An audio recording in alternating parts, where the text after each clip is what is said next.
All right. Yo, what's up, guys? Kobe here. And we are live once again. Um, as you can see from the title, this is the closeout stream for the AWOL Kickstarter. This is the last day to back the campaign. There's about 10 hours left. So pretty much by the time I wake up tomorrow, it will be over. Yeah, so been a really dope campaign. Um, Easy, pretty chill ride for the most part, especially compared to my last campaign. I'll get a little bit more into that later. Um, but yeah, so there's about 10 hours left in the campaign. So if you can, please go click the link. It's in the bio. It's also in the chat right now. I'm going to pin it to the chat. And yeah, just go support it if you can. I would really appreciate it. If you can't, I understand it is what it is.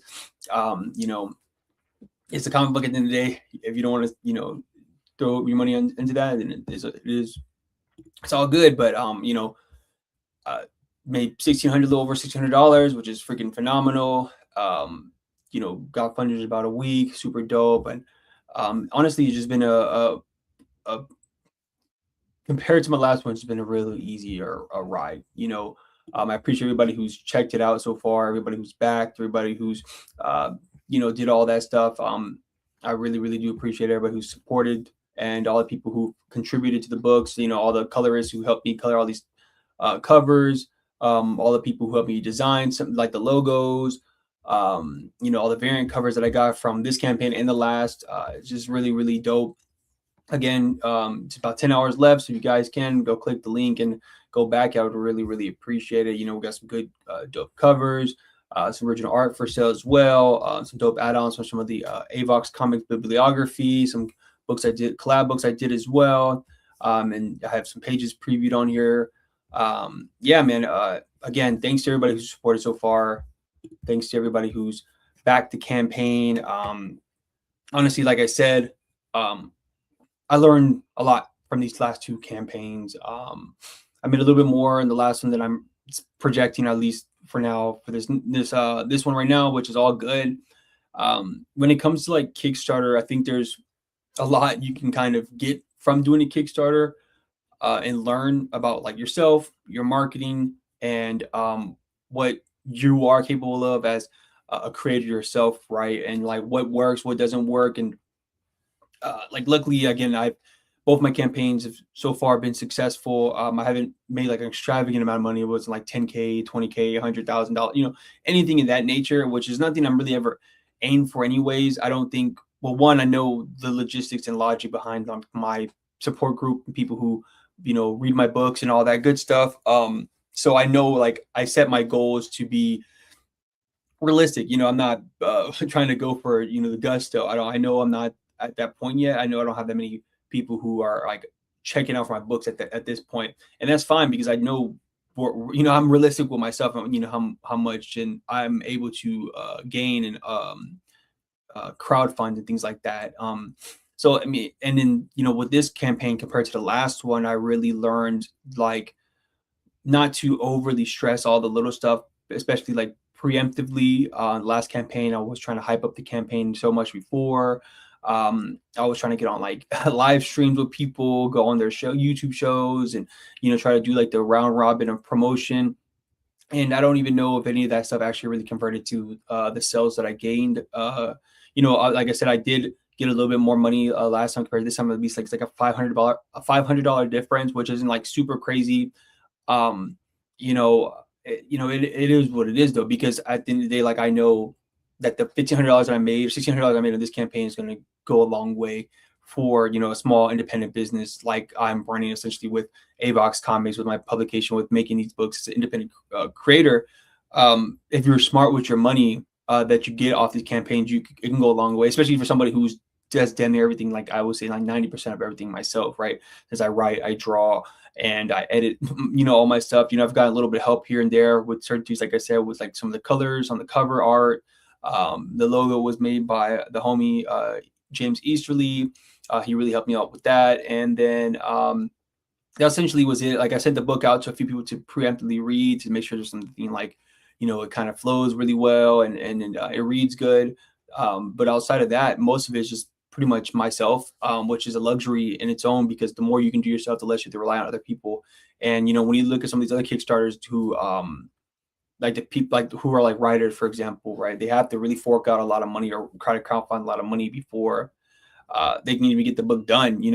Some creators, they will already kind of put the money up front, and then hopefully they get the money back. I've seen a couple campaigns where people, they'll have like maybe like one or two images that aren't really necessarily like that enticing, and to try to get like as much like $10,000, right, to get a book done. Which if you want to get a quality book done, to find a good quality artist, colorist, letterer, and all that stuff, at the bare minimum, I think like 10K is probably it. And that's probably for like what, a 24-page book, which kind of sucks. So I'm in a very good, I wouldn't say it's a privileged page, because I taught myself how to draw. I didn't like wait, like, I already wanted to learn how to draw, and I just continued on just doing it.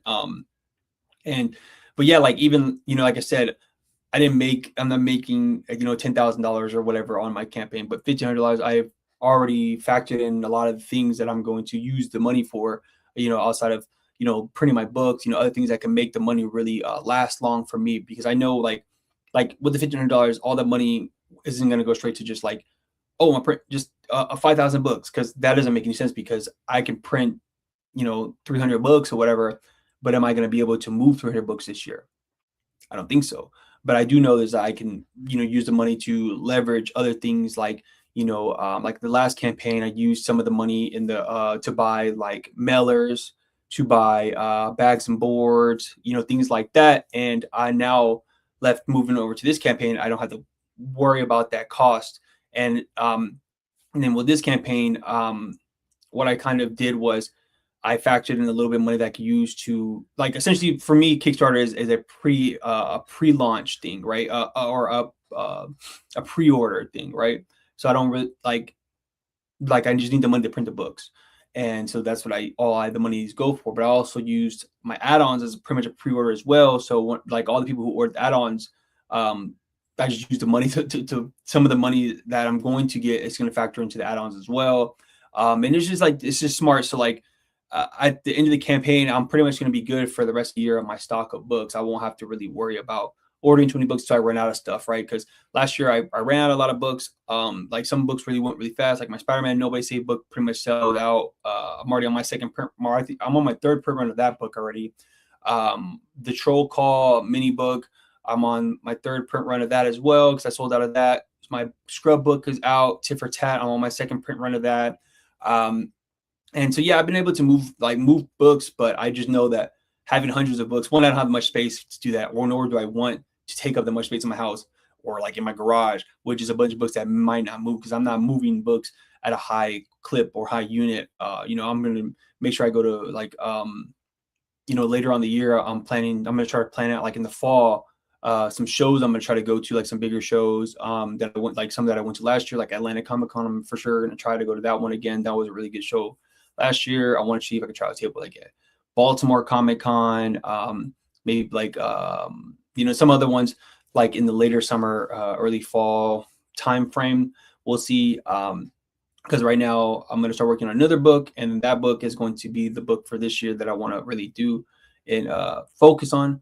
But so yeah, like Kickstarter, I feel like is it's a platform that I feel like everybody should use, even if you can only muster up $500. I think that $500 can go a long way for you as a creator, right? Like if you have a 24-page book, you get $500 on Kickstarter, that can give you at least, that's like 100 books, and you can make that last for like a year or so, right? Like you can, and now all you gotta do is just go to some shows and just keep pushing the books, and people are gonna buy them, especially if it's like of good quality, especially if you're confident in what you're selling and promoting. People are gonna check it out, and then you just got to develop a good pitch for the books. And then, it took me a minute to figure out, okay, how do I pitch this book? How do I pitch Troll Call? How do I pitch Tit for Tat? How do I pitch Spider-Man Nobody's Safe? How do I pitch Awol, right? Which is something I'm still trying to work on, like the pitch for it, because it's such a complex book. At least in my mind, is kind of the concept of like a team book where one of the characters defects and goes AWOL, and he fights monsters while also trying to escape from his teammates who are trying to get him back and help him, quote unquote, because I think he's corrupted and he's lost his mind, which is a plot point in the book that I haven't really, when you pick the book up, you'll understand kind of what I'm getting at. But working on those elevator pitches for like when you're trying to sell the book to people at shows is something that I've been trying to work on and practice. But overall, yeah, I've learned a lot from these last 2 campaigns. It's been interesting and it's fun, and I just feel like the next time I do another one, I'll be more confident what works and what doesn't work and what I want to do and what I have the capability of doing. And hopefully by the next one, I'll have a bigger following of people who are willing to check out my product and my comic. Hopefully it's of, I already know it's going to be of a better quality, this next comic and the next things I do in the future. And it's exciting to see these things come to fruition and come to life. And I do, again, really, really appreciate people who do come and support the campaign, support the YouTube channel, because that even helps as well with, financing some of these things, like the equipment that I have. And then even like, in the past, I used some of my AdSense money to pay for like print runs of books and, colorist and other things that I had to pay for. I felt like I needed to pay for. And yeah, like it's interesting, and I feel like more people should use crowdfunding, especially like the more popular creators. I feel I understand if you're like super popular and you end up doing like, like Danny Warren Johnson did his art book and he did it to Fletch because they had the all the systems in place for him to just go make the book done, get the book created, and they gave him the files and they printed it, and I'm pretty sure he just got like a piece of the pie and that was it. So, if you're at that level, then there's a different story. But if you're like a mid-tier level, like where you could probably gauge between like 60K, 80K, there's a lot of creators who are out there and they can circumvent like not having to go through publishers and stuff and having to deal with the headache of all that. I feel like creators should check it out. Even smaller creators, like I said, like $500 goes a long way. Like for example, Tit for Tat, the first print run was funded through, some friends through just a crowdfunding thing we did in our group chat. I made about that. I got like probably like $200. And I kind of ran it like a Kickstarter. I was like, if you donate, everybody who donates doesn't need to copy the book. And that money I went to buy Tit for Tat. I think I ordered like $200, $300. I ordered probably like 75 books, maybe between 50 and 75. I don't remember how many I ended up mailing out. I don't remember how many people sent money, but it was probably like 10, 20 of them. Mailed those out to the people. And then I had Tit for Tat for the whole rest of the year, and it was all pretty much paid for, right? It was all money that was for, that was all profit. And so what I did was I leveraged the Tit for Tat, and I was able to make, I was doing bundles with my other books that I was coming out with. So it helped me move more units. So like I wasn't really losing any money in the Tit for Tat because again, it was all profit. So I was able to, mark the price down, add the other books. So I was essentially just selling more books. And, it was something I kind of just thought of doing. And I think that, again, if you have the capacity, you should try out just different business tactics and things that you can kind of use to help move books. I mean, like this last year, I moved a lot of books, and you wouldn't tell or wouldn't know because it just doesn't seem like I'm just, oh, I have books, move. You know what I'm saying? But it just, I remember when I dropped the Black superhero paradox video. That video, for some reason, people really connect to it, not for some reason, but I know why people connect to it because I feel like I was really personable about what things I talked about in the video. People really connected to that video, and it converted to a lot of different sales. I think that was probably the most sales I think I had in 1 month ever, just off of just a video that I put out that I was emotionally attached to, that the people who watched were emotionally attached to. And, that's pretty much the goal for doing the YouTube stuff. And, again, leveraging all that stuff and even just being prepared, right? Luckily I had enough books in my store for people to want to check out, right? People, like, I was prepared to have books to mail out to people, and people wanted to buy, and had a lot of different selections of things and people were really interested in it, yada, yada, yada. So yeah, I mean, I've learned a lot. I'm learning a lot still. Again, thank you to everybody who supported the Awol Kickstarter. The link is in the chat. We have about 10 hours, 9 hours left to back the campaign. We are at $1,600. Hopefully, maybe I can get another backer or two. We'll see. If not, it's all good. I'm pretty much ready to just like for it to end at this point, so I can just start getting the books out to everybody. Speaking of books, I got this in the mail today. We're gonna check this out actually after I'm done yapping, but I got the trade proof for the Awol book, and man, it came out dope. I'm honestly really excited, like just to see like this in my hands is super dope, and it's a big boy, man. It's a 160-page book, a little over 160 pages of just of my artwork, and I have a couple of extras in the back, but most of it's just straight comics. And I remember the first time I got one of my first Spider-Man Nobody's Safe in my hands, and how excited I was about that. And then now it's even doubled with having this big behemoth of a book. Again, like this is 6 months, 7 months of work, right? Like that I just put in last year, and it's super duper dope. And yeah, so I'm gonna change the camera around, and then we can check it out. I'm gonna turn my camera off so I don't get everybody sick, because I gotta take it off of here and then all that, and then we will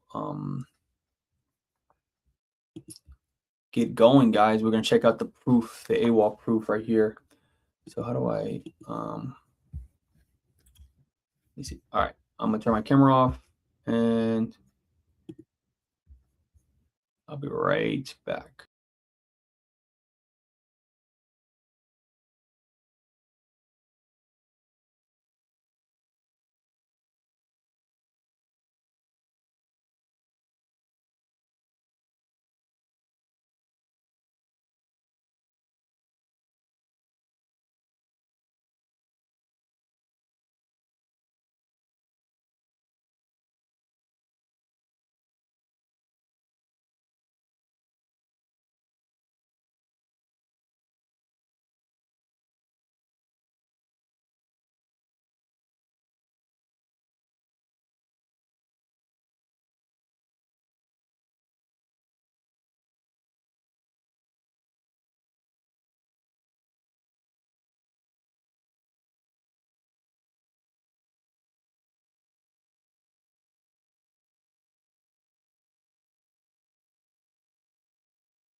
All right. All right. Let's see.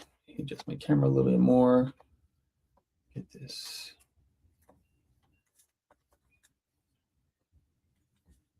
All right. Sweet. Yep. So I just got this in the mail today. Really excited to have it in my hands, to kind of see like all the work that I kind of put in this year. Really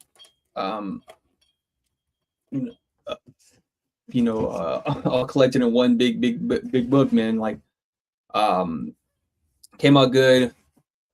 Everything visibly just looks good on the cover. The spine, at first I was having a hard time with the spine. I was like, man, how do I get it for not being fuzzy? Shout out to Junk Draw on Instagram for helping me out with the spine and kind of like telling me how to.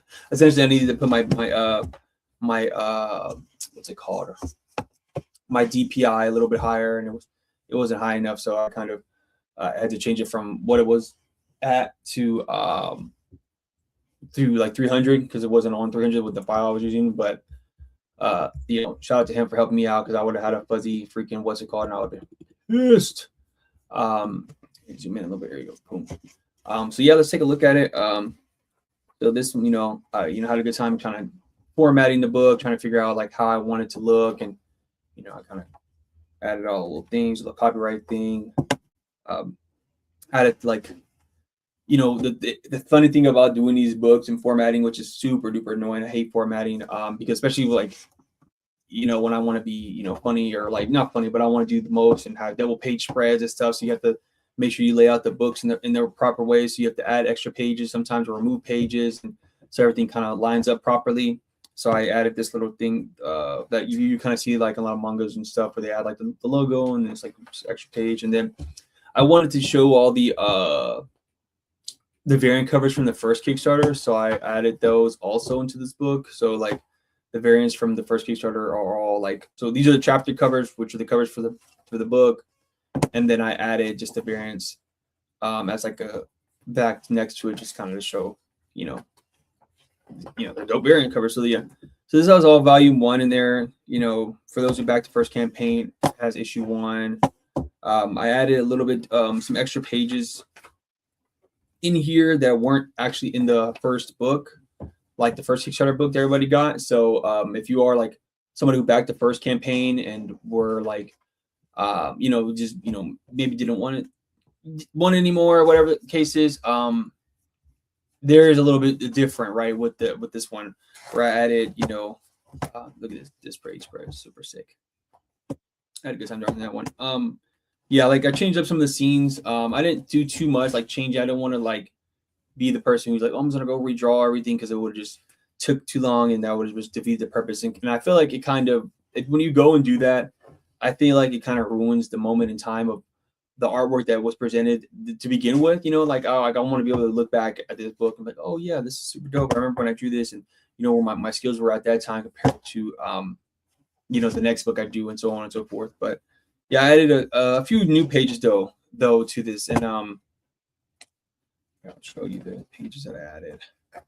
So I added this sequence because I wanted the transformation part to be a little bit more dynamic. So I changed it up a little bit, spread it out. So I added this page, and then I redrew the transformations just a little bit. Those only 3 pages that I added that weren't previously printed in the early edition. So, but then, yeah, and then like again, it just came out super dope. Let's kind of skip around a little bit. I don't want to show too much of the book. And again, the covers, the chapter covers, and then the variant covers in the back. Shout out to Matt. This cover is super sick. And then again, I try to keep the motif each chapter to have one of these corner box, you know, page turners. Again, I had to add those again for the double page spreads. Again, like, super sick. This is chapter 2. Everything just came out fucking dope. Had a good time, man, making these pages. And in chapter, all the people who backed the first campaign got an early copy of chapter 2, which is not going to be ever in print again. Like, I have 1 copy left, and that one's just going to be like my own personal one. And then I have a few copies of the first issue left in stock, for like 10 copies left, which I'm sure like once I do my next show, I'll probably be able to get off of them really quick. But so yep, chapter 2 came out, you know, pretty dope. And then all these chapter 3 and 4, this is their first time being printed. There was never any floppies of chapter 3 and 4, but again, you know, I had to keep the covers in there. And then yeah, so these are all newer pages. We get introduced to like, so the way I kind of wrote Awol, I wrote it in a way where essentially the first 2 chapters are like self-contained to a degree, like stories, and then I expanded the themes and everything out once you know, like the later chapters come in, because I always like the idea of kind of letting things kind of be themselves, and then like what me rephrase that. Like letting each book, each chapter and volume or whatever issue kind of be its own self-contained story, and then later on kind of expand it out. So I kind of wanted the first chapter to be its own self-contained story. You kind of get a feel and understand of what's going on and who the character is and what like his powers are and whatever. And then like again later on we get introduced to the whole team like dynamic of the story, and we learn more about the world as we progress. Like we learn like at the end of chapter 2 you kind of get expanded into the world outside of the main character Stokely. You meet the other characters who kind of come at the end of chapter 2, and then 3 and 4 we get the whole expository explanation of like what's going on and everything. And I don't want to ruin too much of the book for those who are interested and who are buying, but and this is all drawn within like I think like 6-7 months. I probably could have finished it sooner, but I took a break between the last Kickstarter I did, just because I was like super fucking pooped, and then I focused a little bit more on YouTube. And I always kind of have that balance between trying to work out between like what is more important like at the time. If I'm in between projects, I'll focus more on YouTube, and when I'm on a project I'm more focused on doing the comic book stuff. So yeah, these are some more action. I wanted to make sure every chapter has action and fighting, and this one, the third chapter, is a lot background stuff. It's pretty much essentially like a flashback type chapter. As a fire page, I had to draw this. So some of these pages I drew, like most of it, like I would say 90% I drew traditionally, but some of it I had to like add some pages in digitally. Like this page I had to add in because I had to remove a page, and I had to add in the page again, going back to like making sure the formatting was good. Something I should have thought of before, which is going into my next book, I'm going to have more in mind of just kind of having everything laid out properly so it pages well, once like having in mind for printing purposes, but I didn't. Again, this is the double page spread that I wanted. This is like my favorite one. Yeah, let me skip around. I don't want to get too much more away of that. And this is the chapter 4 cover. This is like I think one of the last things I drew before the book was like done. I just needed, I didn't have a cover for chapter 4 yet, so I was like, I need this one, and then the seat cover from Ian Cinco. Then yeah, so chapter 4, and and then this quote, this is like kind of a double page spread, but it's more just like a 2-page sequence than anything. I had a great time just doing all this stuff, and the fun thing about doing this was also seeing my artwork get better throughout the book, and getting comfortable with drawing the character as well. I got like by the last chapter, I'm pretty much super duper comfortable drawing Stokely, drawing the other top 5 legionary members. Grand Ranger, which is this character's name. He's pretty easy to draw, just a big hulking guy. And this final chapter is just straight up action, like straight up just fights. Like you get to introduce a new character, new monster right here. This page is super dope. This is actually an homage, or maybe kind of a rip, I guess, of a Sukuna panel from Jujutsu Kaisen. There was one panel of him like having this crazy maniacal laugh, and I was like, oh man, that's such a good panel. So I kind of swiped it a little bit and kind of did my own version of it with my own character, the Destroyer, who's a beast of a monster. And then so let me not give too much away. I'll show a little bit of the back matter, and then I got a piece I can ink up, and we can just chop it up for a little bit. I don't know how long I'll be on stream for. Probably do like an hour or so, or maybe more, depending on how I'm feeling. But yeah. So yeah, I got all the cover. I added the covers in here too, which is honestly, like, ultimately grateful for all the people who like contributed covers and artwork. Even on the first books, all the pinup art that I got from all the people who checked out the campaign, or like were like hyped and stuff. And I got a lot of cool pinup artwork as well. And I still have all those files. I just didn't want to add them. Like, I didn't want to fluff up this book with just a bunch of extra stuff, because I feel like it kind of takes away from the book and kind of like has a false sense of like you know, what you're selling. You know, it's like, oh, this is a 200-page book, but it's like half of it is fucking ads and you know, pinup art or variant covers. You know, like a lot of Marvel books you'll see they kind of have that, and sometimes in the back of their books, and it just kind of fluffs it up for no reason. These are all early concept art. Like this is the first time I drew Grand Ranger. I love this pose and the coloring. His head was a little wonky. See, I just like again, I wasn't super comfortable drawing everybody yet, and didn't really know. You know, same thing as just like one of the first drawings of like Stokely, and at first I was kind of going with this like crazy shape because like the idea was that their hair kind of goes and transforms with their body as well. But I was like, nah, I don't know. I don't know why or what maybe land on the forehead thing, the four like spikes, I guess you can call them. Yeah, I don't know. Nothing is it was more simpler to draw, I guess. Same thing, you can kind of see the differences, but it's some early drawings. And then also like this was like one of the first books where I was just, you know, trying to figure out what tools, and I just stuck with the like the Tombos and microns and stuff. I like this piece too. I draw all these crazy goofy monsters. And then yeah, I have a little ad for the next comic that I'm going to be working on this year. This is a little preview like piece. Title is still undisclosed.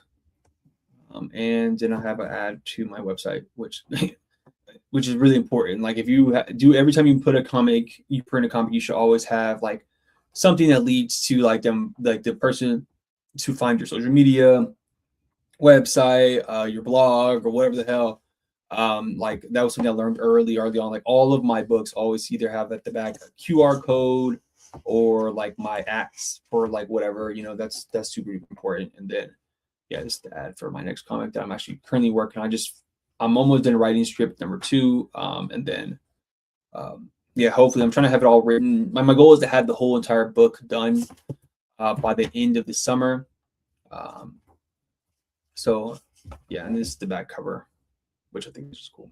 I wish I would have scaled it down a little more. I didn't realize it was going to be a little off, but I don't think it's that big of a deal. But I think it came out cool.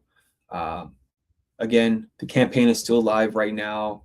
We have a few hours left, but yeah, the book just came out super dope. Super duper hyped for everybody to check it out and then, you know, give me their feedback. It was a fun ride making it. And after I'm done with the next superhero comic that I'm doing, I will for sure get back to the world of Awol, which hopefully by the end of the year I will be back on that. But again, yeah, it's just super fun. I mean, it's just super crazy, honestly, just to have this big book in my hand, like you know, it's just honestly just baffling, you know, to see, you know, all the work put in one thing, you know, because not a lot of people get to that point, right, to be able to have a full trade out and done, and you know, and then everybody, you know, people supporting the campaign, which is all honestly just freaking sick. I'm honestly really appreciative of everybody who's supported everything that I've done so far, you know, and it's always like a dope experience, you know, that people kind of really support and want to see your vision come to life, or just, you know, all that, you know, even if people don't support monetarily, the people who kind of just support, you know, just being kind word, or just being, you know, cool and just nice, and just, you know, sharing your stuff all the time and all that, you know, I think that all goes a long way for, you know, a numerous amount of people. A lot of people don't get the support, or, you know, they have a hard time finding that, you know, and I really, really appreciate it. And it's just the beginning. Honestly, I have, you know, I'm still on like honestly like year 2 of really making comics for real. I mean, I've been drawing for the past 5, maybe going on 6 years. You know, back in 2020, I think, no, 2021, and you know, I feel like I've grown artistically a lot. And then the last 2 years, I've grown like my understanding of how to actually put a book together, like my design stuff. Even marketing these books, I've learned a lot about just, you know, what works, what doesn't, Even like doing the YouTube stuff, I've grown exponentially on that, way more than I ever thought I was going to. And it's just dope, like, I don't know what else to say. Like, it's just super dope to kind of have all that going on right now. And and I had a really good, beginning of the year also, between this Kickstarter and then like my Eric Larson video that went freaking bonkers for no reason. It's exciting, and it's just like, again, it's just the beginning of the year. I'm about to start writing my next video. Actually, camera's not picking up. I guess it's not that much, but yeah, I'm gonna start writing my next video, and probably like will be one of my last ones for a little bit, just because I'm gonna get pretty busy with like real work. So I'm not gonna, probably won't have too much time to do as many videos as I would hope, or even stream within the near future. I'll probably be able to pick up hopefully after, like, I don't know, we'll see. But I'm still gonna make video essays and keep dropping them. But I just feel like I just know there's gonna be a little bit of a gap here coming soon. That's why I was trying to get this Kickstarter, like, that's why I launched so early in the year, because I honestly wanted to get it out and get the books in my hands and kind of set myself up for the year with all of my books, so I don't have to worry about them. So I can just have my books on hand, and then also now I can just straight focus on, like, now AWOL is like, the chapter's done, right? Book one's done. Now I don't have to worry about AWOL, at least for now. I have the outline for volume 2 already written. But I'm just going to sit on it for a little bit while I work on that superhero comic that I'm going to be doing for the summer, or like, spring to summer, working on it. And then, hop back on to AWOL again, like probably in the fall or winter time.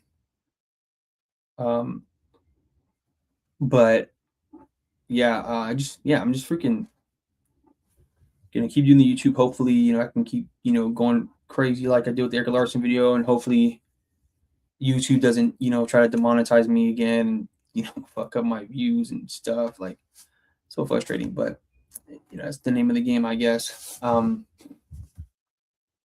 really just trying to keep going, and in this year I really want to focus on doing like more shows, bigger shows. The superhero comic that I'm working on, I don't know, what the, obviously I need to get the book done, but I need to figure out like how I want to get the book out. I think I'm going to try to do more of a webcomic with that one, where I kind of like, I'm going to draw all of it, write all of it, and kind of just cross it out to everybody, just like early on when I had my website, it was essentially a webcomic platform, like where I would just post all of my early comics, like some of my first comics on there.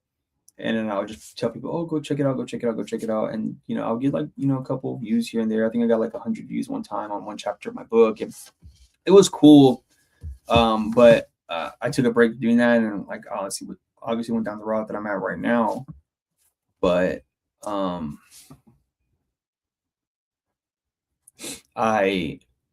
know. I think for me, I think it would just make sense for me to kind of just put the book out on webcomics, and then maybe do like a slight Kickstarter just to kind of have the books just for like people who would want to read the physical version of it, but still give it out for free on my website, like available for download or just for straight up reading. And I feel like just to kind of open more people to like checking out my stuff, kind of like how DWJ did with his comic, and other people that I've kind of seen, where it's like just to get more eyes on stuff, kind of get rid of that barrier entry of people, wanting to buy it or whatever. And again, just get more people to check it out and be like, oh, that's cool. And then, go from there. And there's no money lost, obviously, because I draw and write everything myself. So it's not like I'm losing any money doing it. So that's just something I've been thinking about doing, kind of in that way, just the web comic conversion to physical media route with this next superhero comic, just because I don't know. I just think, I really studied like manga a lot early on when I first got into this space, and I feel like if your shit's dope enough, you know, and it goes viral online. It might not be the biggest thing monetarily, at least in the moment, but I feel like it's an investment on building an audience when you kind of give it out for free and kind of just keep pushing and pushing and pushing it, and people kind of will fuck with you. The only bad thing is that about that that I've seen is that you end up cultivating an audience of people who aren't going to want to buy your stuff. So you know, I don't want to do that. So I just, like, that's what I'm saying. Like I'm just kind of figuring out, like, okay, what makes sense for me. You know, my website is good for the next couple years. I already have it paid for, like the domain and all that. I want to be able to utilize it a little bit more because I use it to kind of just do email updates, and I also obviously have a store on the website, but I want to be able to drive more people to go there. So, and just give it more of a thing where people want to, like, be on the website more often and get my money's worth out of it.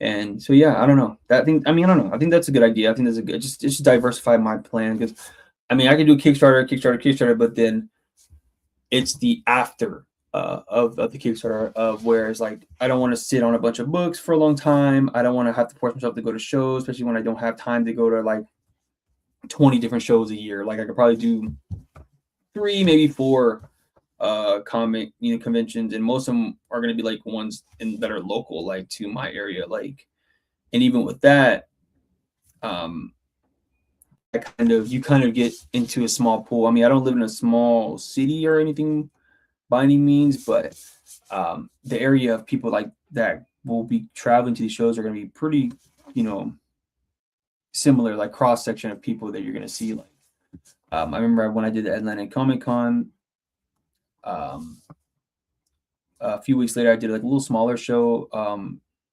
around the same area too, and I saw pretty much the same people there, and I was like, well, you know, I don't think these people are, like, if they weren't interested or if they already bought the books at that show, they're not going to buy them again unless I got something new, and I obviously I didn't. It was like 2-3 weeks later, so it's just something I just trying to kind of keep in mind as well.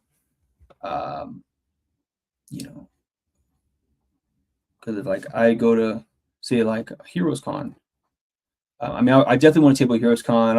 I don't know how that goes. I know they kind of do the whole if you already kind of tabled there, you get first dibs of coming back. So maybe I won't be able to do that this year.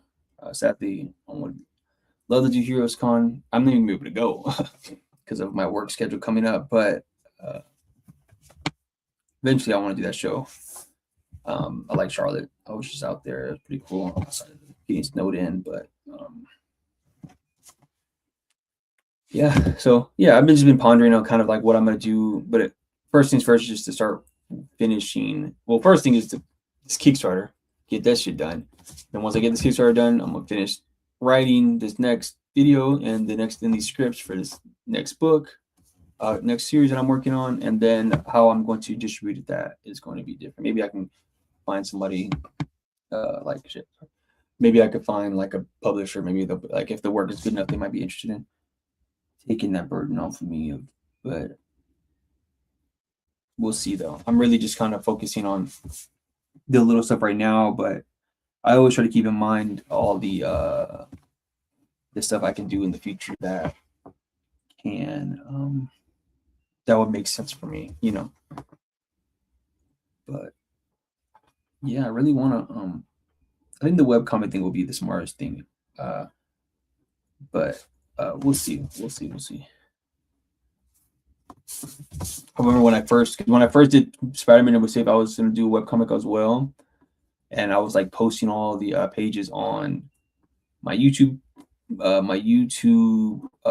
community page, and that kind of got a little bit of traction. Like, people were, you know, checking it out. Like, I had like all the pages scheduled out till like it was done, and I think that was kind of cool.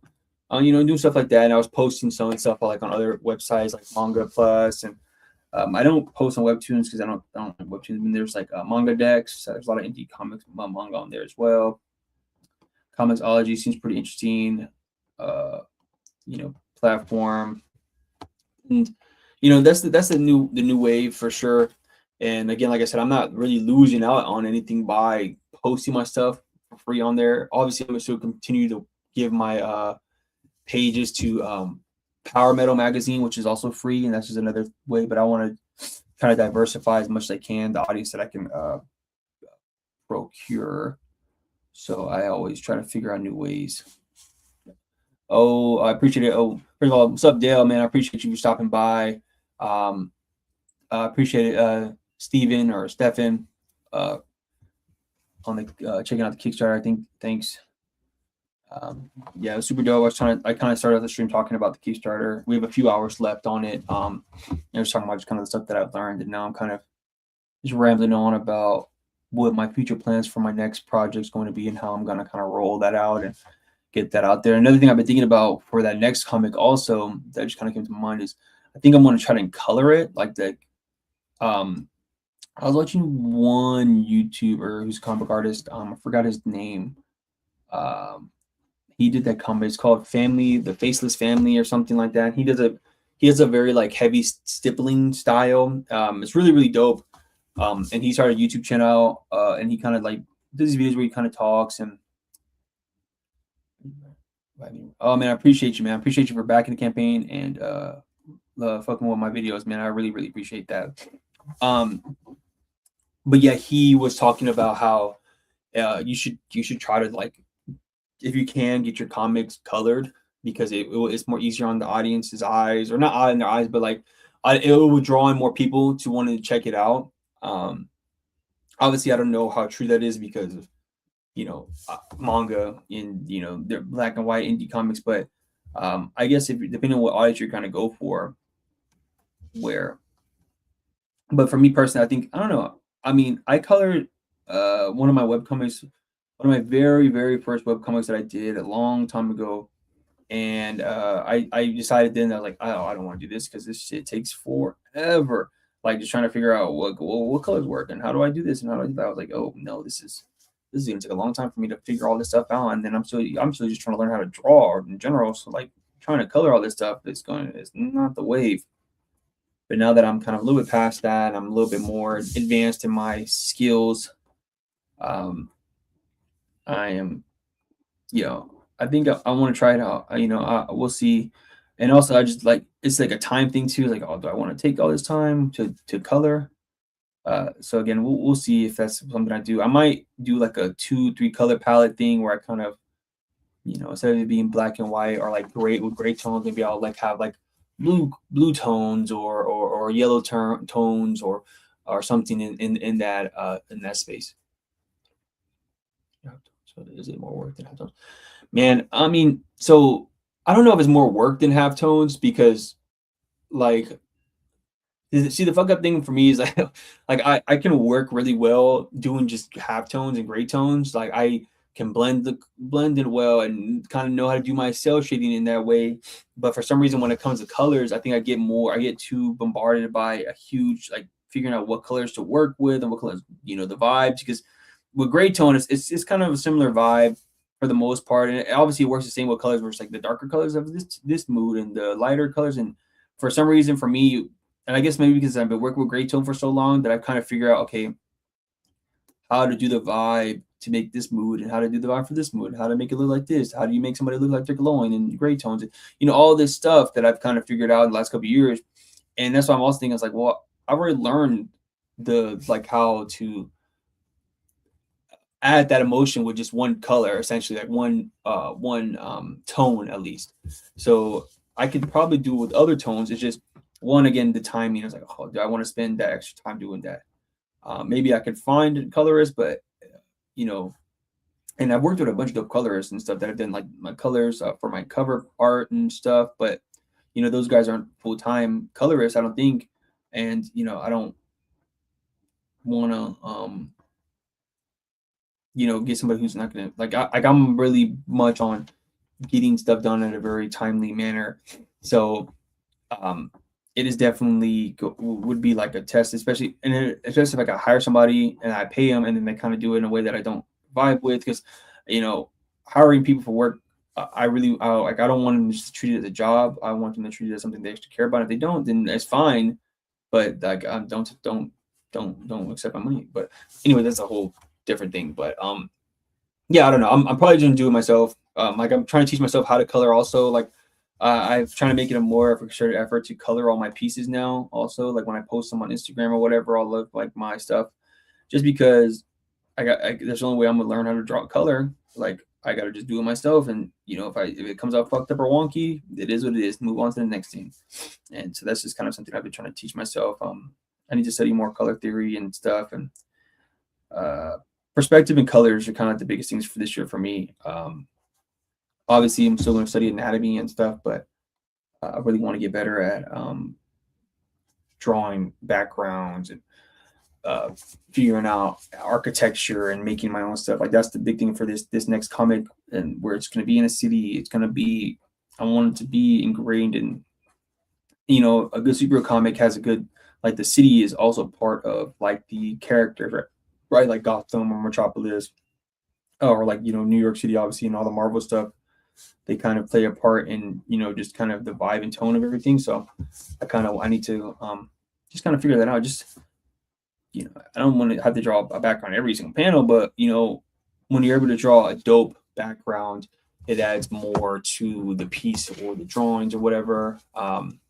So yeah, gray tones and then put flat multiple layer on top. Yeah, I've seen people do that. I'm gonna try to figure out how to do that also. I've seen people they do all the gray tones and they just pop the colors on top, and I've tried that before.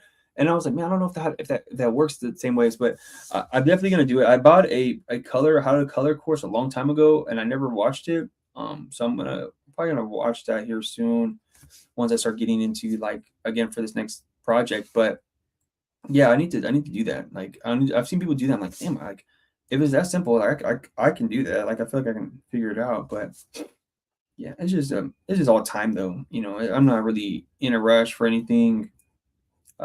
Skill, just comes with practice and time.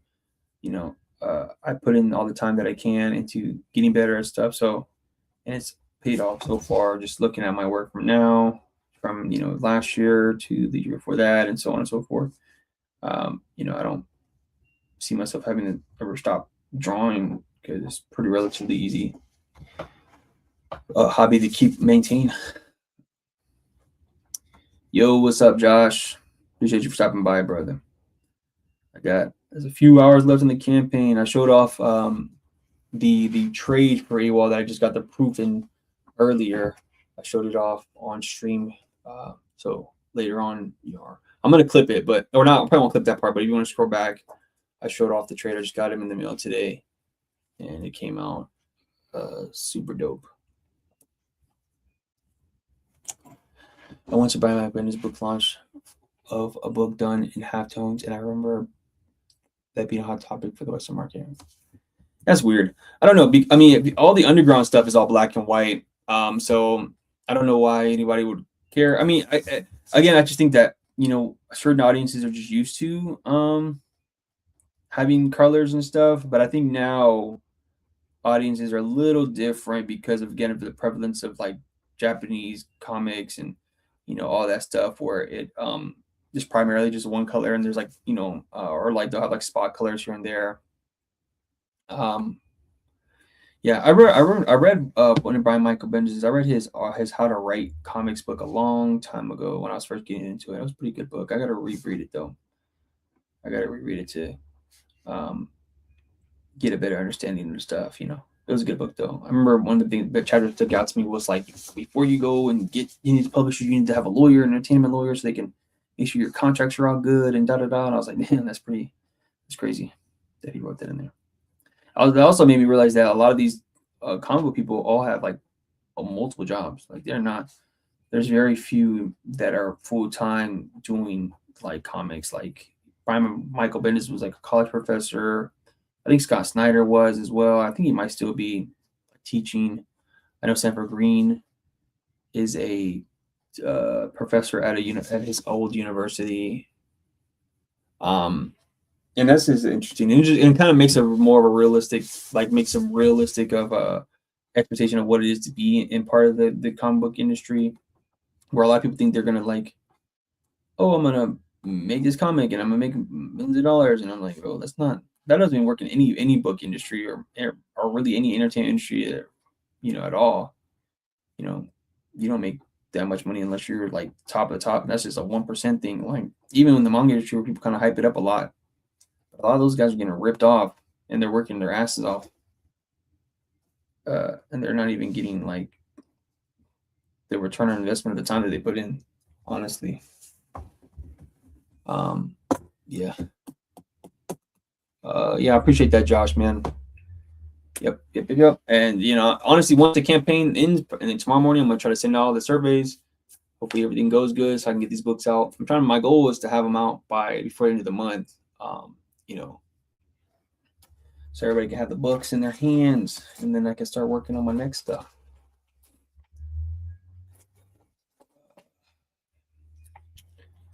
Piece came out pretty good, pretty simple. I just want to do like a simple little drawing of Stokely. Just him just kind of jumping up, a little awkward, but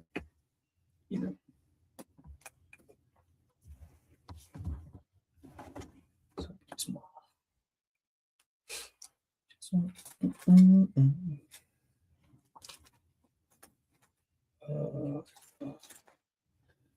Yeah. Speaking of Sanford Green, I was like, I was on Discord and I was looking. Somebody posted that he had some sketchbooks. I guess he used to make a couple sketchbooks. I guess for like conventions and stuff back in the day. And I was like, oh snap, because I was like, man, I would love to get like artist edition of like some of his work, because he doesn't have that much stuff. He's done a lot of comics. Like he's been doing comics for like a long ass time. Like he's been a lot of stuff. But yeah, and so when the person posted on Discord, I was like, oh snap, I didn't even realize he had a bunch of sketchbooks that he produced and put out. He did like 2 of them through Kickstarter, and I guess the other ones he probably just did on his own. And I was like, man, that is super dope. So when I get paid, when I get paid from work, I'm gonna definitely get them. They're pretty cheap, on eBay. But I was like, man, Sanford Green, man, he doesn't get enough love, man, because he's like in the top. He's definitely like top 5 right now. Just as what he's done impact wise, making super dope comics, having one of the better like indie comics that come out in a while with Bitterroot. That Doom comic was super dope, which is like the book that kind of gave him his love. But he's done so much stuff before that doesn't get enough shine or love. And even when people kind of interview him, I feel like they don't be doing their research, man. They only keep it super flat. And I'm just like, bro, he's done so much other stuff. Like he's worked on animation and all this other stuff. And yeah, people don't need to give him more love, more shine. And he's been doing he's been doing it for a while. Like he worked on the Spider-Man stuff, the Miles Morales movie, and just so much stuff. And I'm like, damn. And it's crazy to see how much his style has changed from when he first first started in comics and now. And again, like he's a professor. He teaches like other kids cartooning at his alma mater. And I'm like, damn, that is fire.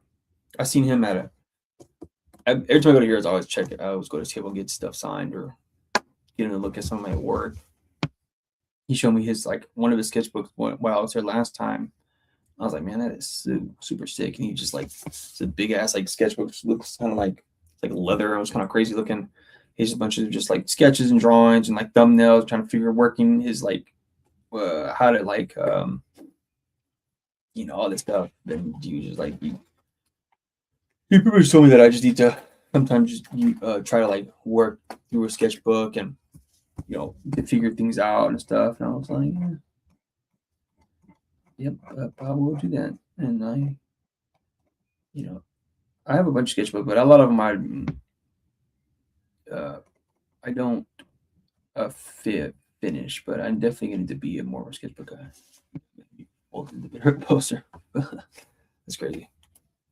Yeah, and also he did a Proco tutorial, and I checked that out. I literally bought the what's it called just for him and for Daniel Ward Johnson sections, and what I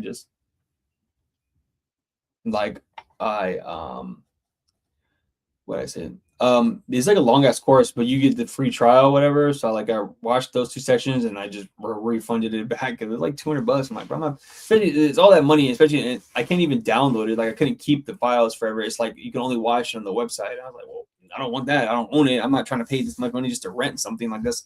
That's ridiculous. So I mean, they were cool stuff, but like half the people who I had no interest in watching, like I'd have no interest in like watching some of the artists that I don't care for, or like their artwork isn't like my favorite. Like, no offense to them, it was like nothing against them. It's just like I would rather watch people I actually care to watch. So yeah, and that's how I figured out how to do the splatter stuff. I'm like, I don't know how he gets this effect on these pages before I figured out the toothbrush thing. I was like, what? How is he doing all this stuff? And then I realized, oh, he's doing a splatter effect on, like he's getting this toothbrush and just flicking it around. I'm like, oh snap! And um, yeah, I do that pretty much all the time now because of him. Like all my pieces, I do a little bit of splatter here and there. I try not to do overboard, but you know, there's people like Bill Sienkiewicz who he referenced as the person who he kind of got that trope from, and it's just super dope, man. I think he's a dope artist. I would love to see him. I want to see him write more. Like I like that Doom thing he did.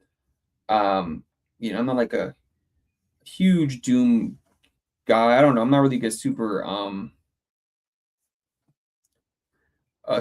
freaking what's it called, like superhero guy. I don't really read a lot of superhero comics in general anymore. I started like the ones I read when I was younger. I'll pick those back up and reread them because they're still like hold up, like a Invincible or Kick Ass, and you know things like that. But you know, the Doom thing was cool, especially when I saw the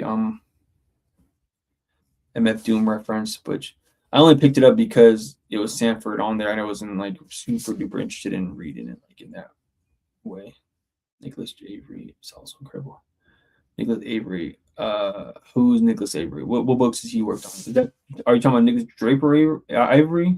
Nicholas Draper Ivory, the guy that's worked on the new Static stuff, or is that somebody else?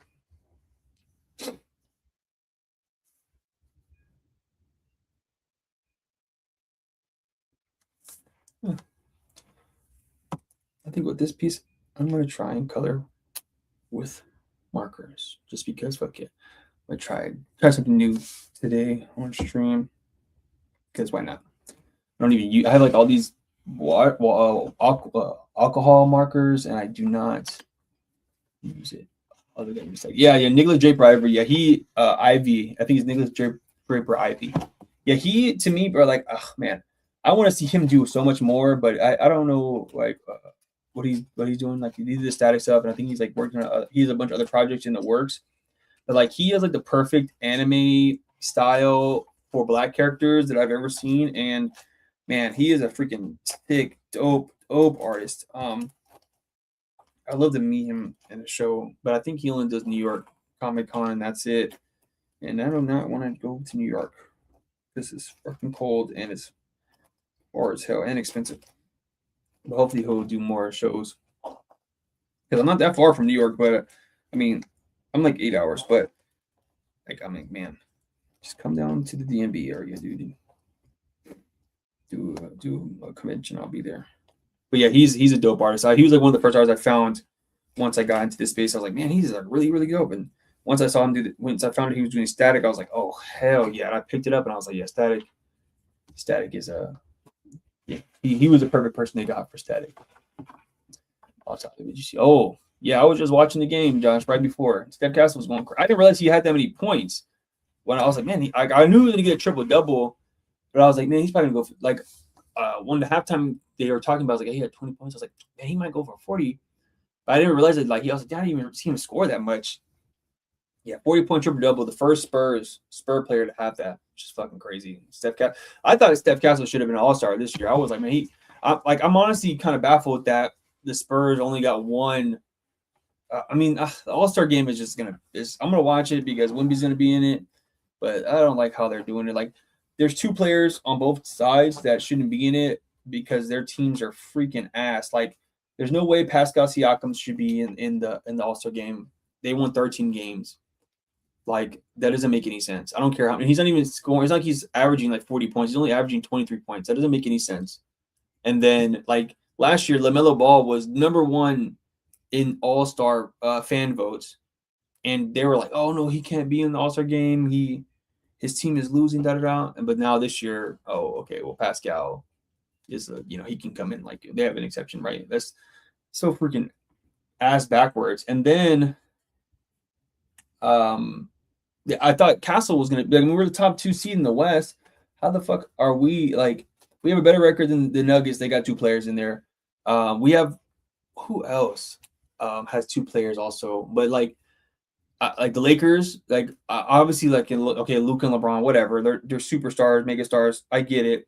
But like, come on, Castle should have been all-star. He's been cooking all year. He had like a couple games, bad games, but where like we should have, if not Castle, why not Fox? Like all the top teams always have like, why is Chet in the All-Star game? Chet isn't averaging that many. Chet isn't doing that good. Like I don't whatever. Too much basketball talk, but like yeah, that shit pisses me off. Let me see these colors so I can figure it out. But yeah, I mean, it is what it is. Castle, if he's not an All-Star this year, he's definitely gonna be one next year. Like people are catching on. Like they know his name and his face, and as long as the Spurs maintain their like we're just as good next season, we might fuck around and do like the old Spurs, Manu, Parker, Tim. Maybe it's gonna be like Wemby, Castle, and probably Dylan Harper. I think Dylan Harper is gonna be an All-Star before like sooner than later. He's super duper good. Honestly, I think he should play more over fucking Fox, but Fox be fucking bullshit in some games. But we're gonna, man. I have like when we drafted Wemby, I'm going off on a whole basketball tangent. I'm a huge basketball fan outside of comics. I'm a huge NBA fan. When we first drafted Wemby, I was like, bro, we're gonna win a chip by 2030. That was kind of like my timeline because I was like, okay, that's when Wemby will be at his peak. He'll be like, he'll be 26, 27 at the time. That's usually when players hit their peak. But now I'm like, yo, we might this year. I'm thinking at the lowest second round exit, the high Western Conference Finals. Shit, maybe NBA Finals next year. Honestly, the only thing we're missing is like a power forward and like a wing, like a stretch guard. But I think, man, Carter Bryant, if he keeps going up like he is right now, we might have gotten our guy that can take a like he can be what Sohan was supposed to be. And where they're trying to get rid of him already, but because he just didn't go anyways. But hell yeah, we were the championship initiation maybe this year if we stay healthy and lock in the playoffs. Yeah, I think the only thing is we don't have any playoff experience. Like nobody, like there's only a few people on our team who have any playoff experience. That's probably, and honestly, for us at this point, it depends on who we're going to play against. Like we play against the Timberwolves like first round, we might get cooked. If we play against like, the Suns, we might get cooked. Maybe not the Suns, but like the Timberwolves for sure might fuck us. Like the Timberwolves are like, back-to-back conference finals, so we'll see. I'm excited though. I'm excited. It's, especially the last two seasons that have been super rough, man. So I think we'll be all right though. That's way too.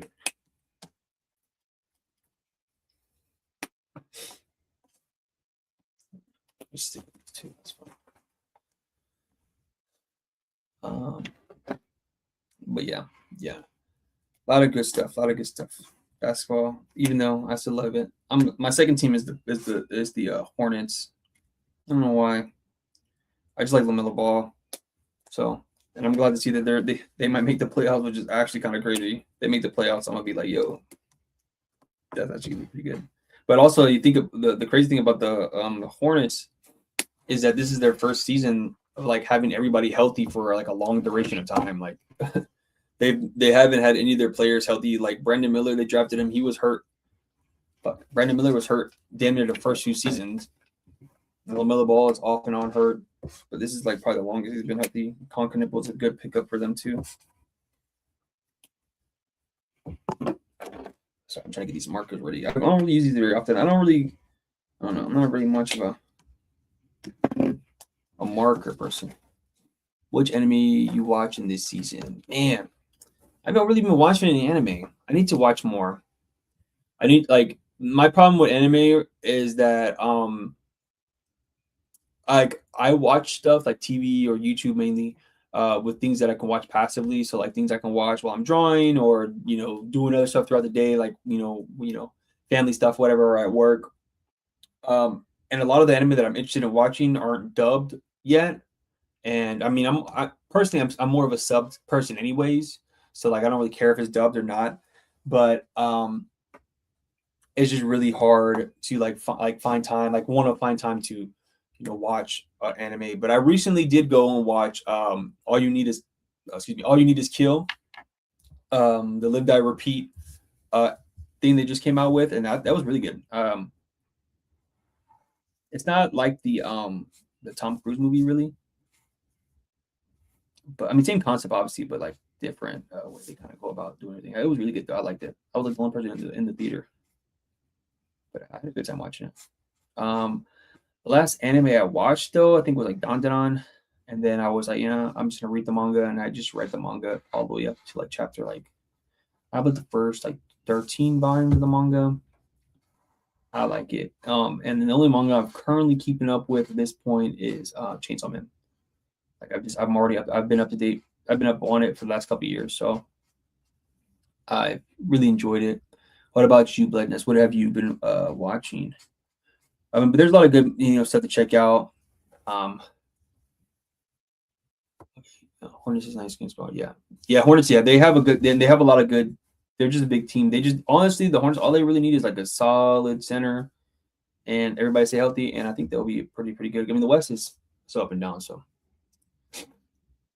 I see. I only 3 I'm watching is JJK, Sentenced to be Hero, and Fate, Strange Fake. I've never heard. The other I know JJK. I read all of Jujutsu Kaisen a long time ago, so I'm kind of off that.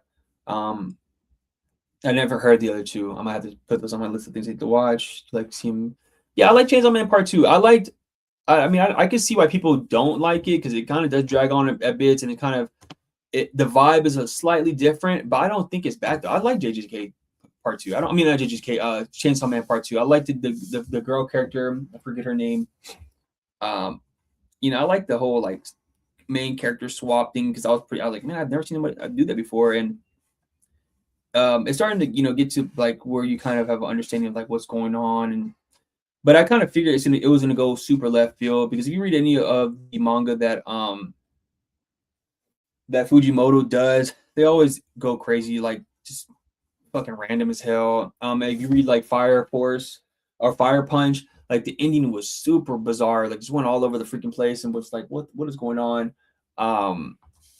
Yeah, but I like Chainsaw Man, and I've already been reading it for so long that I'm like, well, I'm not gonna put it down because I don't like it. Or if I'm committed to finishing this shit. Already. That's why even JJK, I'm being honest, I did not like JJK. I didn't like it at all. But I was already reading it, and I was like, man, I'm just gonna continue reading it. Fuck it. Some of my early videos on YouTube on my main channel were me criticizing how I didn't like it and how I felt. The only reason it's as popular as it is because the anime is so good that it kind of makes you forget how not good the story arc and plot is. And then I got a lot of hate for it, but I didn't care. But I mean, I could watch JJK and have a good understanding of or have a fun time just watching it, same thing with Demon Slayer. But I liked the story of Demon Slayer a little bit more than Jujutsu Kaisen. At least I have an understanding of what was the point and what the characters wanted and stuff. Where I don't feel like I got that with JJK at all. And I didn't like the coloring art. I feel like it was all complicated, too convoluted. And I was like, bro, what the? I don't know. I read the Obata manga. All You Need Is Kill. Obata is always creature. Yeah, I've seen that version of it. I gotta check it out. Because his artwork is always fucking great. Outside of anime, I've been watching Fallout, the show based on the video game. Oh yeah, I gotta check. That's on my list too. I need to check that out. I gotta check that out. The last show I watched, I watched Wonder Man when it came out. That show is really, really good, super underrated. That was one of the better things that Marvel's put out in a while, and I really, really enjoyed it. I did not know I had no expectation of what was going to happen, and I was thoroughly shocked at how good Wonder Man was. The actors, the main 2 actors, were really good. The story was really good and easy to get into. I liked it a lot. Me neither. The phase scene is understandable, but a bit because of the release date and little page count. For the chapters. Yeah, the chapters are 10 pages, 10, 15 pages, but I was like, man, I'm just gonna keep reading it. The Jujutsu manga is a little rough. Yeah, the manga. Yeah, it was just like the last like the Culling arc was like had cool fight scenes, but it was just like all over the place. And then once you start having people with like, and once you have people who have powers that are like super weird and complicated, like there was like the guy with the like he was like the judge. He's like the like I was just like, bro, what is going on? And then there was some other powers. It was like too hard to like there was like the writer was trying to explain this stuff as he was going and it was like you haven't even established everything to begin with. Like domain expansion was super complicated, and it's like now you can essentially everybody can just do whatever they wanted, and like it was just like I don't know, whatever, I'm cool with this shit. Like it was just too complicated for me honestly, and it just wasn't really that fun. And then like again the artwork like at times because like the writer was just or the mangaka was like, I mean, obviously the deadlines and stuff. So he like they would just put out the chapters half done, and I was like, bro, I do not want to read a half done drawn chapter. And then like obviously they'll fix it for the Takubon, but I'm just like, dog, like whatever. The only thing I need to finish that I want to get back into and finish was My Hero. Like I was up on My Hero and then I fell off of it because I just stopped reading it for a while. And the problem with manga manga that comes out as frequently as that, like if you fall off, you fall off like 6 months, you're gonna be behind like a few chapters, and that's like hard to keep up with. So I knew it was gonna come to an end soon, so I was like, I'll just wait for it to be over and I'll read it. And it just ended, with last year, the year before. So I'm gonna finish My Hero. My Hero to me is like one of the last like real manga, like shonen manga that I really really enjoyed. So I gotta check that out.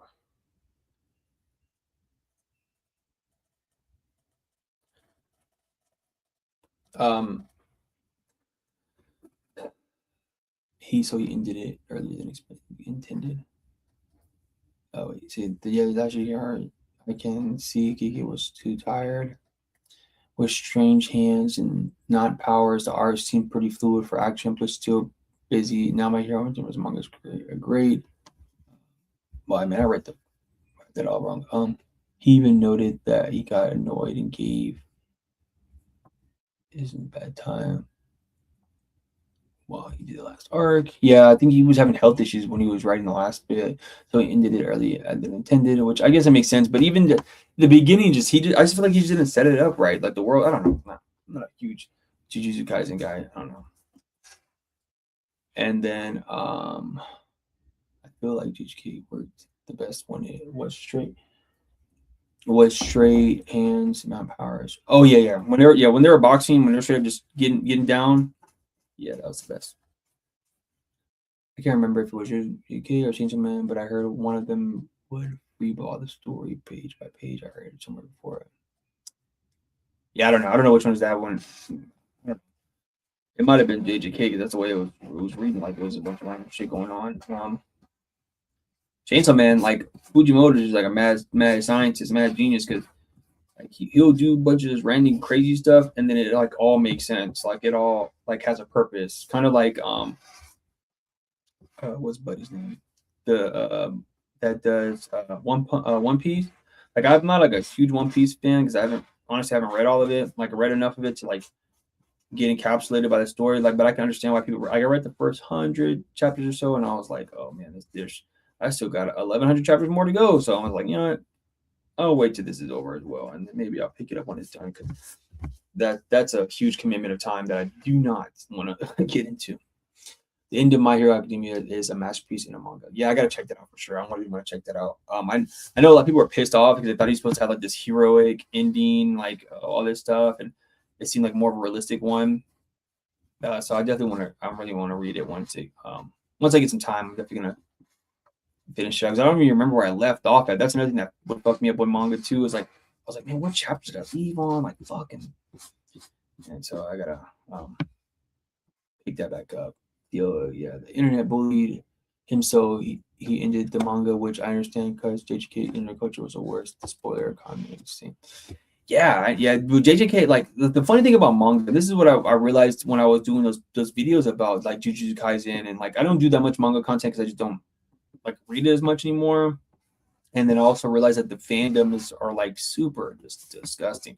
Like they're very much hive brain. Like if you critique or have a perspective that isn't what the main consensus is on the series, people just act like you're tripping. And then once like the tides turned, and then it's like, oh yeah, it was bad all along, and da da da, and like, but I just kind of realized like the internet, the online manga community, especially like the ones that are fans like shonen and those popular ones, a lot of them are like kids, like teenagers, college kids and stuff. So they don't really like can compartmentalize like critique versus criticism versus hating, like straight up hating. Like I don't hate Jujutsu Kaisen. I think it's a fun watch for what it is, but I don't think it's like I was like I don't understand why it's so popular. Like but I was like, oh well, the fucking animation is so great and the fight scenes are super badass.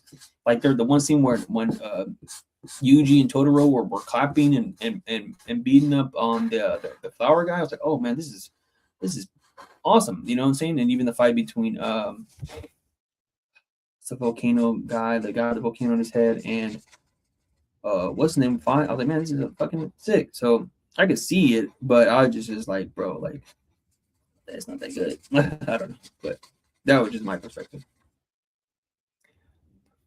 Community make their own headcanon for the story at sometimes. Delete cultures worse than the community. Yeah.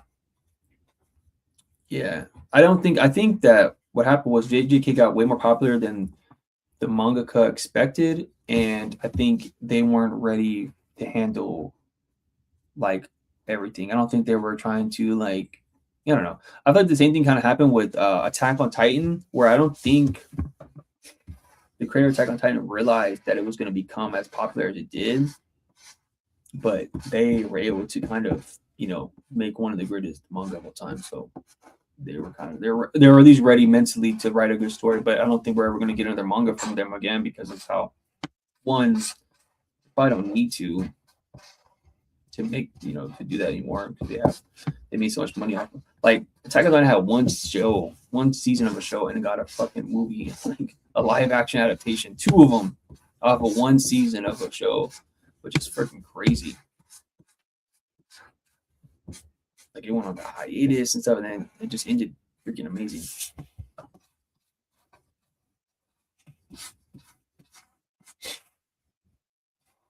Yeah.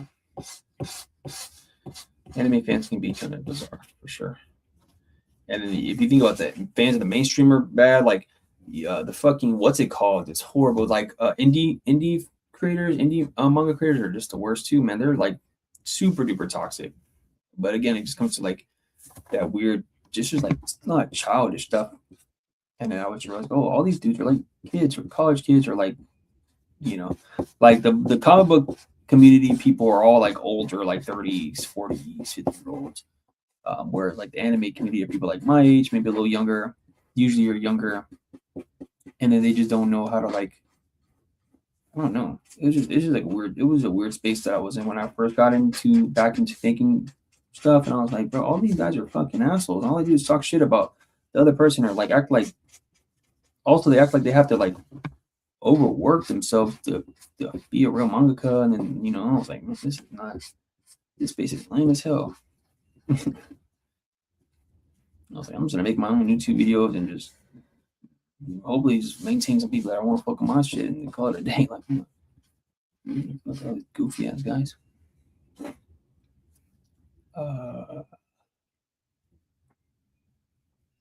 Great. Oh man. All right, appreciate you, Dale, man. Thanks for stopping by. Thanks for backing and checking out the campaign as well. Yeah, I'm probably gonna get off here soon as well. Like, yeah, I like that. Little colors. Like I bought these markers such a longest time ago, and I barely use them. Like I take them to conventions, and I, use them that way. But I don't know. I'm gonna use them if I need to. Fuck around with some colors. It's fun. Yeah, it always upsets me when manga YouTubers would diss others or try to start beef. That would always be. Yeah, well, yeah, it was just super goofy. It's like, bro, I don't understand. Like, I don't know. Like, we're making comics, we're making manga. Like, you're like, somebody's taking something else from, I don't know, whatever. Is that supposed to be Groot? No, this is not Groot. This is my character Stokely from my Kickstarter, Awol, which is live right now. Actually, we have 8 hours left before the campaign ends. This is the main character from the series. I haven't been told he looks like Groot, but that was never the intention behind him. But yeah, so the campaign is live right now, guys. Just kind of checking in real quick. 8 hours left before the campaign goes ends. It's 160 page manga with action, monsters. About the main character's name is Stokely, and he's part of this group called the Legionary Corps. And the Legionary Corps, they fight these monsters called brutes, like this character right here. And essentially, Stokely finds out a deep, dark secret about the Legionary Corps and the team and the governing body over it, and goes AWOL and defects from the team. And so now the story, we follow him as he's already defected from the team, as well as trying to still combat these brutes while also on the run from his teammates. So if you are interested, please go check out the link. It's pinned in the comments. I will drop the link again. Yes, then the books. I just got the proof in today. I showed it off earlier in the stream. But yeah, if you guys are interested, go check it out. I appreciate everybody who's back so far, all that. So yeah, I don't really know what to make of the manga. The manga, to me, my overall consensus of the indie manga scene is that it's just childish. Like, it's just like, one, I don't really differentiate manga between comic books in any real way. Like, I'll say manga kind of for people to understand what I'm talking about, and but I don't think they're very much different at this point in time, especially with like the internet culture. But I think the scene is just like the people who are like on that, like, oh, this is manga, this is super manga, this my manga, whatever. I was just like, whatever. Like, I don't care. Like, do what you want. And I just like whatever. I just all the people that I met were all like, I met some cool people. I met some goofy, weird people, and it is what it is. Like I respect the people who just are doing their work and aren't super focused on being online trying to just critique everybody or talk shit, and then aren't doing anything better than the people that they're talking down on, or like whatever. Like, I don't know, weird space. The indie comic space is more like everybody wants to be buddy though. Like in the American space, like everyone wants to be buddy, and nobody, like, there's room for critique, and like especially with people who make like weird decisions, like business wise and stuff, or like whatever. But everybody wants to be like friends with like some people, and it's like, well, I don't know. It's all just it's just it is what it is. At this point, I'm just like, I'm already have people I'm kind of cool with, and I'll keep talking to them, keep fucking with them. Then whatever. How does it feel about having a set campaign? Man, it's just super dope, man. I honestly, it's just I just really just appreciate everybody who actually just is wanted to back the campaign.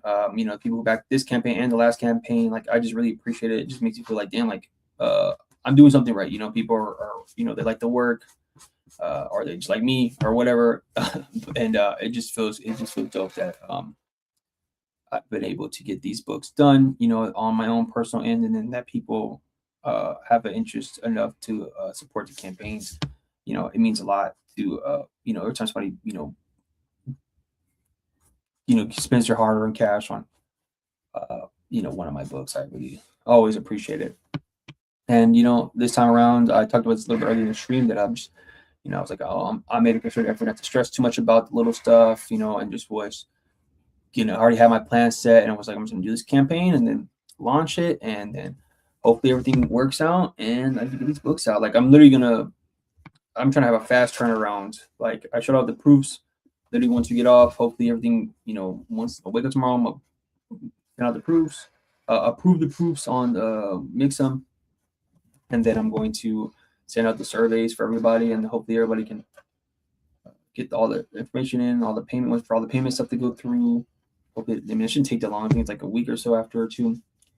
And try to get everybody's books in their hand before either the first week of March, or have them mailed out either the first week of March or before that, just depending on how long everything goes. But yeah, I'm really trying to have everybody get these books out to everybody, and move on to my next projects.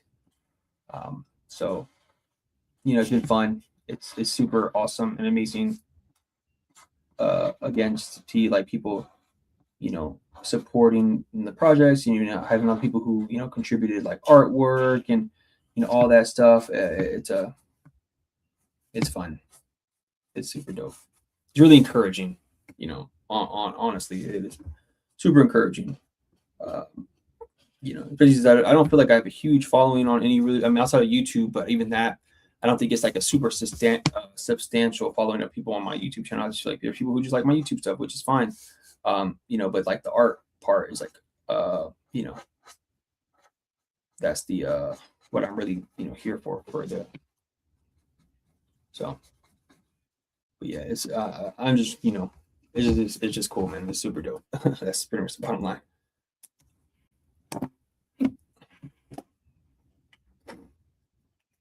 And also, I mean, doing Kickstarter is really helpful. And like, now I'm able to have books in my store for the rest of the year. Hope, and I can go to shows and sell these books to people and get more people, and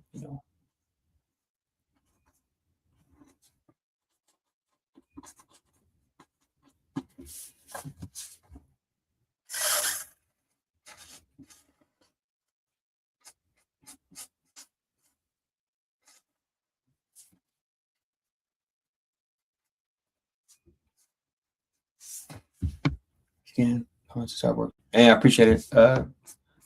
Appreciate that. Yeah, it is pretty hard work, but I enjoy working on these books a lot. I've talked about this before, but I always make this.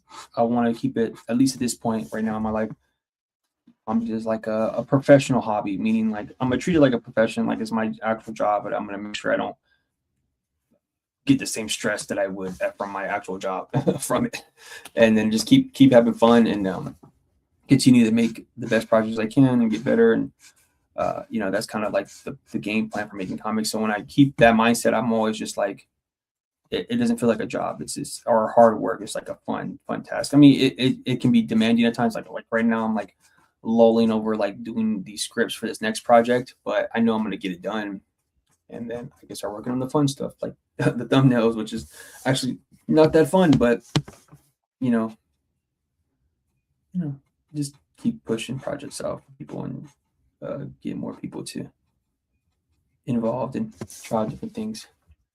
You said something about working on the super comic. Can you speak more on that?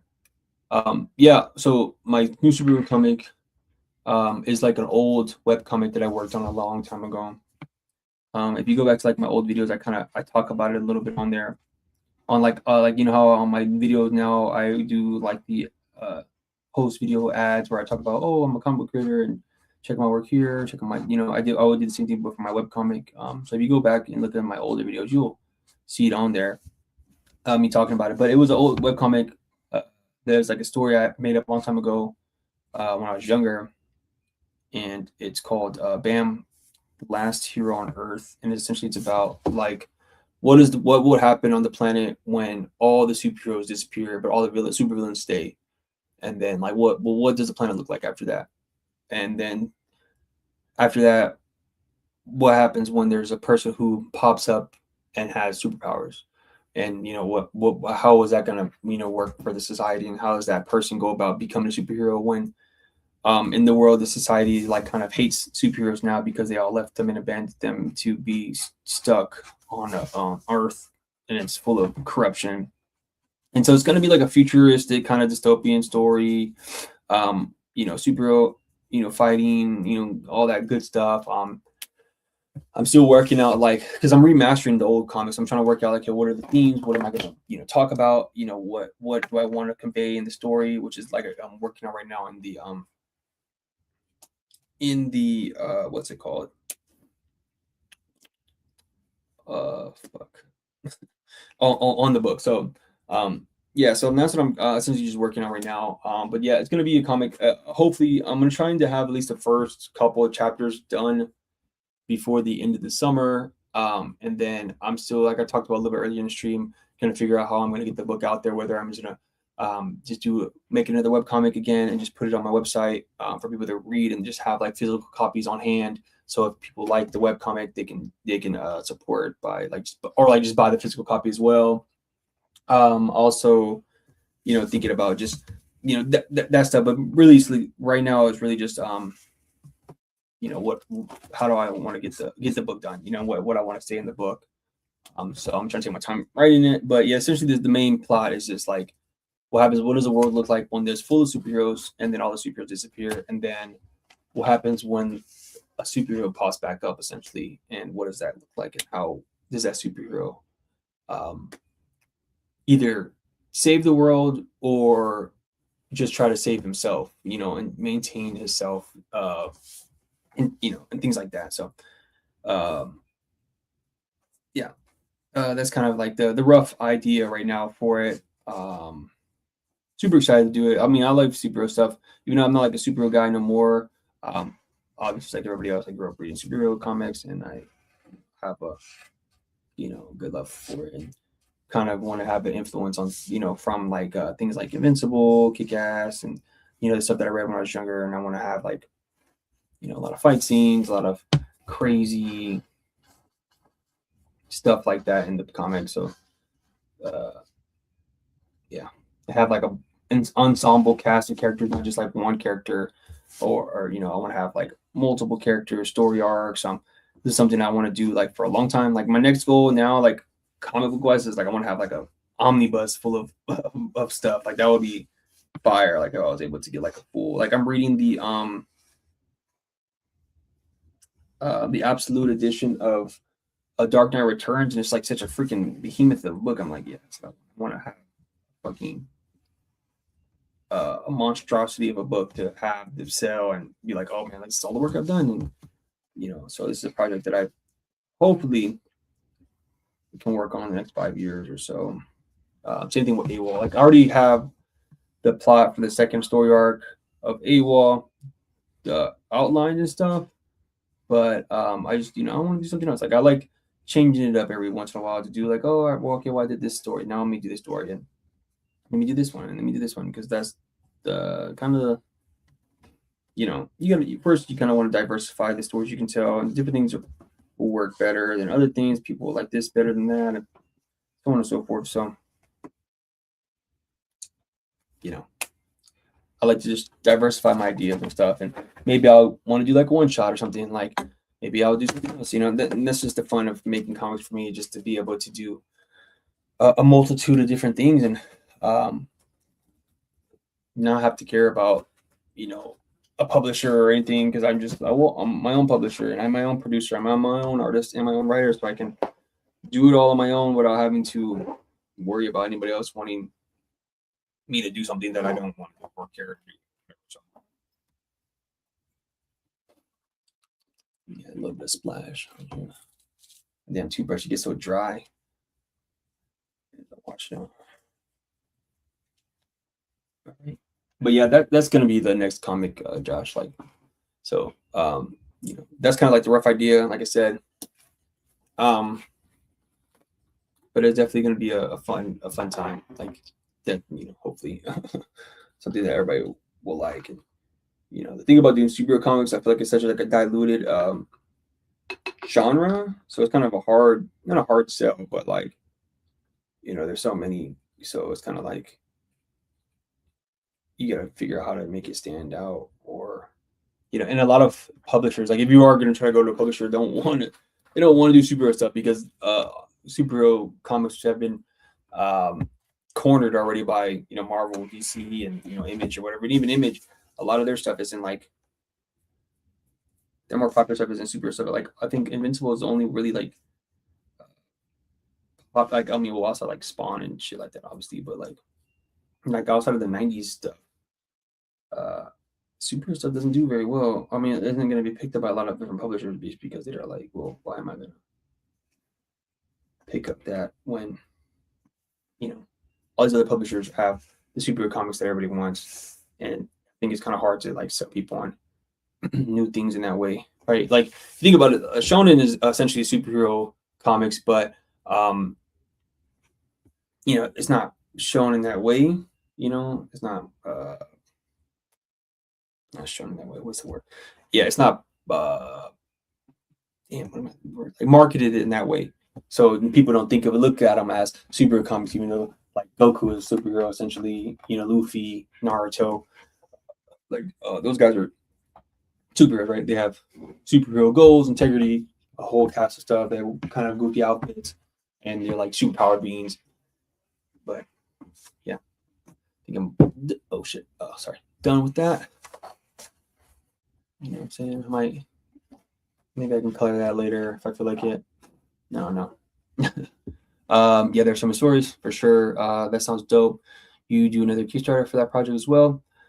Yeah, probably. Like I said, like I'm thinking I'm going to do the web comic route where I post it on my website, and just post chapters. Either I will do like a page, weekly, or depending on how many chapters I get, a chapter a month, and then once I get to a full volume of the book, do the Kickstarter, so I can build a fan base of readers who like it.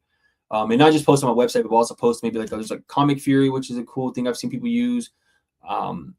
Manga Plus, not actually, what Manga Dex, those websites. Maybe I'll and just like cross-platform and post it on a bunch of different places and trying to just draw everybody into my website, my email list, and then put the website on, and then give people like the option to, if like they really fuck with it, to read it physically as well. Because that's like kind of like what a lot of webtoon comics are doing, like Solo Leveling, Lore Olympus, so that's kind of like the newer wave of things. So we'll see. I don't know. Maybe, I'm definitely gonna do a Kickstarter. Like if I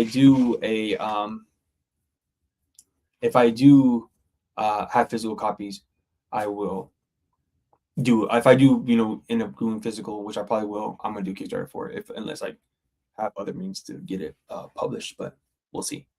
Dragon Fang or Dragfong. Looks amazing. Kickstarter is doing good, actually. We're fully funded. We have a few hours left, guys, on the campaign. We have 8 hours left. $1,633, super dope. 42 backers. Thank you to everybody. I'm about to get off. I appreciate everybody who stopped by. I'm gonna drop the link again for anybody else who's interested. And then yeah, I appreciate all you guys who came to the chat, chopped it up with me. Thank you for backing the campaign again. Super duper dope that you guys and everybody who's done it supported, because it is it's dope, man. Like, seriously, like, no matter if it was $1,500, $15,000, or $500, it means a lot that people, you guys who are in the chat and all the people who watch later, support the campaign. So I always appreciate that. Thank you. That's all I really gotta say is thank you. Yeah, peace, fully done. Probably scan it in, upload it on Instagram later today. Thank you for stopping by. Kova. Be on the lookout. I'm gonna have another video essay up probably sometime next week also, so be on the lookout for that. I got a lot of stuff going, and then hopefully I can get these books out to you guys. Awol Volume 1. Here's the proof copy that came in today. Freaking dope. The thick boy. All right, oh yeah, man. All right. Appreciate everybody. I'll see you guys next time. Peace.